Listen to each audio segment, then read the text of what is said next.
સીતાપુર એવું કહેવાય છે ભગવાન રામ અને માતા સીતાજી વનવાસ દરમિયાન અહીંથી જ પસાર થયા હતા અને માતા સીતાજીના પગલાં હજુ પણ અહીં જોવા મળે છે. હવે જય અંબે ટ્રસ્ટ અને સીતાપુર ગ્રામજનોના સહકારથી અંબા માતાજીનો અને સીતા માતાજીના મંદિરનો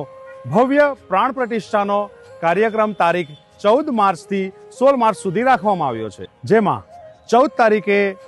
મંડપ પ્રવેશ, 15 તારીખે પરંપરાગત આદિવાસી નૃત્ય સાથે ભવ્ય નગરમાં શોભાયાત્રા અને 16 તારીખે 12 અને 39ના શુભ મુહૂર્તે પ્રાણ પ્રતિષ્ઠાનો કાર્યક્રમ ગોઠવવામાં આવ્યો છે અને 16 તારીખે રાત્રે ભવ્ય લોક ડાયરો પણ થવાનો છે. સાથે સાથે 3 દિવસ બપોરે 1 કલાકે મહાપ્રસાદી અને આનંદ મેળામાં ચોકડોળની રમઝટ માણી શકો છો. તો સર્વ ધર્મપ્રેમી જનતાને માતા